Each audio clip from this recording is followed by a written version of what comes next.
So what if I told you that right now, we are in August 2026, and we have artificial intelligence anticipating our every need. Right, it's doing everything, managing our grocery deliveries, curating our dating lives, you name it. Exactly.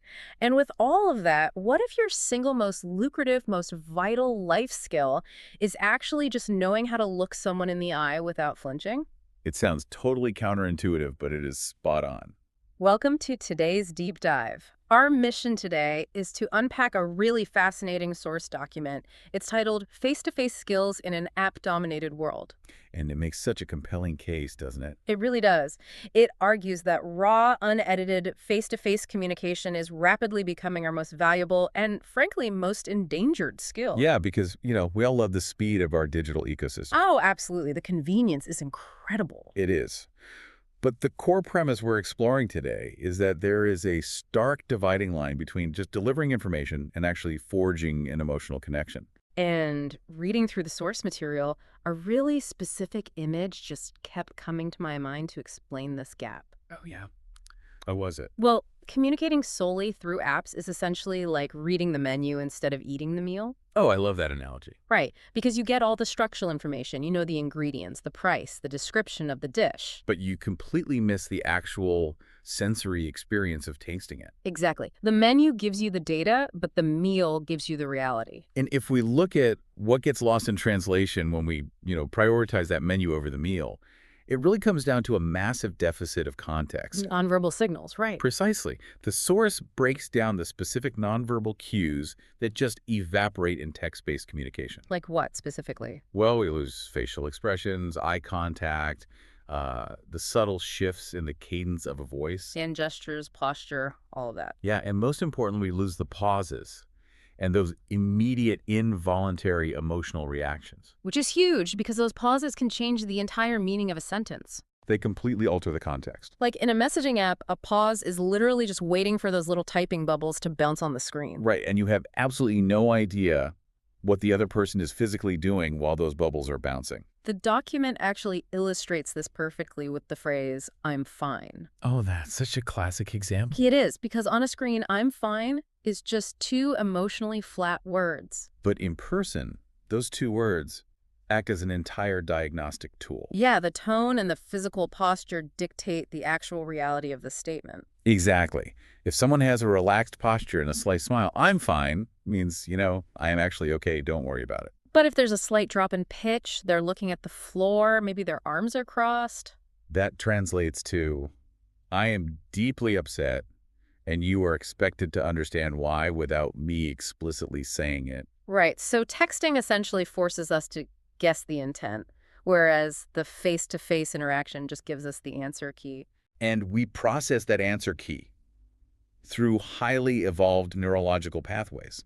The human brain has been hundreds of thousands of years learning to decode this stuff. Like microexpressions and all that. Exactly. Pupil dilation, vocal tension. We decode all of that in real time. Face-to-face communication feeds your brain the rich sensory data it literally evolved to process. And texting just strips all of that away. It does. It forces the brain's analytical centers to just work overtime to guess the context. Which is exhausting. It is.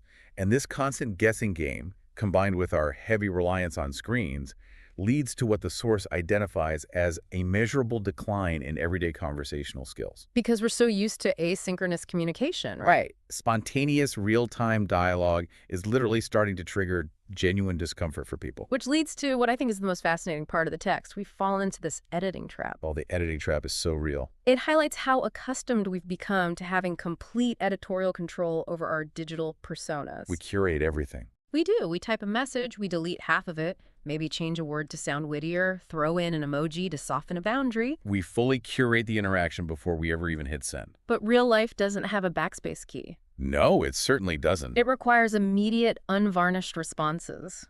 So I have to ask, if we are so used to curating our texts to sound perfect, does that mean we're actually becoming afraid of our own authentic, unedited reactions? I think the document argues exactly that.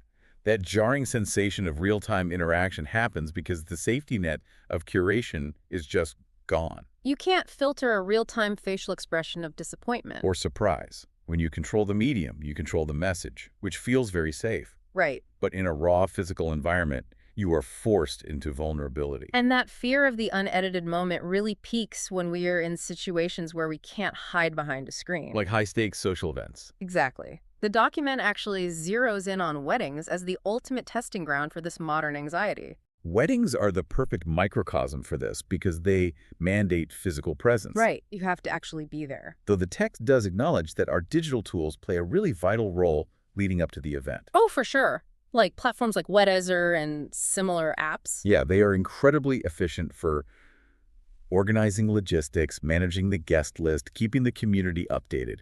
Technology sets the stage perfectly.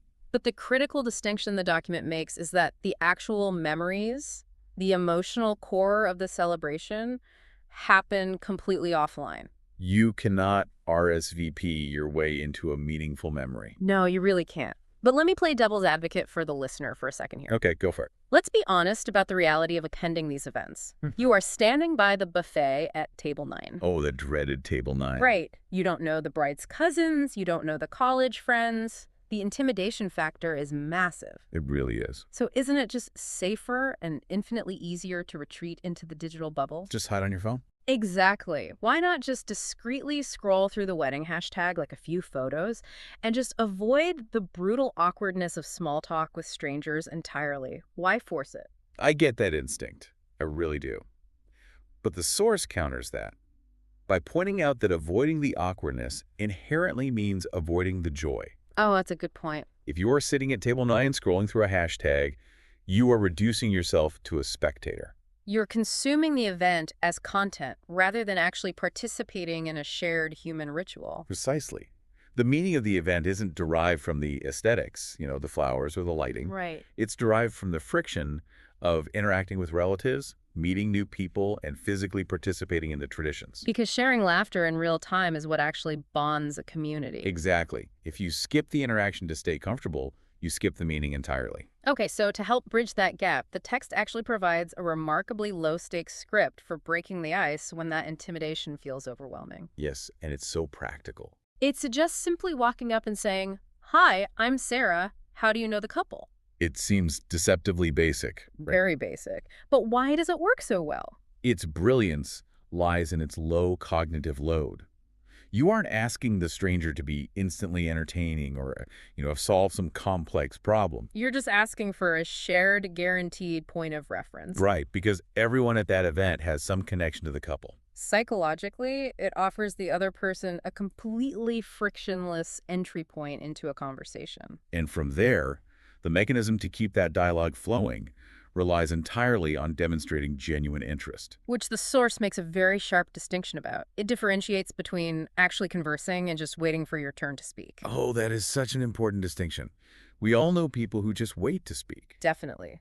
Genuine interest means actually remembering their name when they introduce themselves. It means noticing a detail, maybe complimenting their outfit. Or actively asking follow-up questions based on the specific story they just shared about the couple. Right. So if skipping the interaction means skipping the meaning, the real challenge becomes how we actually rebuild these conversational muscles when we feel chronically out of practice. We need to pivot to the how. And the document starts with what it calls the silent side of communication, our body language. The silent communicator. Exactly.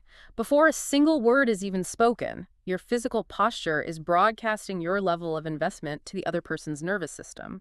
The document outlines a great baseline for this. Maintaining comfortable eye contact, keeping an open posture with uncrossed arms, Physically angling your body to actually face the speaker. and offering natural nods of acknowledgement. And the underlying goal of these physical cues isn't to execute some robotic, flawless performance of active listening. Right, it's not a performance. No. The objective is to signal genuine respect. You are physically demonstrating that you value their presence over whatever else is happening in the room. So to operationalize this, the text details 7 distinct practical tactics for the listener to strengthen their real-world presence. Let's walk through those. They weave together visual, verbal, and environmental habits. Okay, starting with the visual component. The first tactic is practicing eye contact without staring. That distinction is key. We want to signal attentiveness, not aggression. Finding that balance is crucial, right? Because prolonged, unbroken eye contact triggers a threat response in the brain. It does. It feels deeply uncomfortable. But natural eye contact, meeting their gaze while they make a point, occasionally looking away as you process the information, that actually triggers the release of oxytocin. Which builds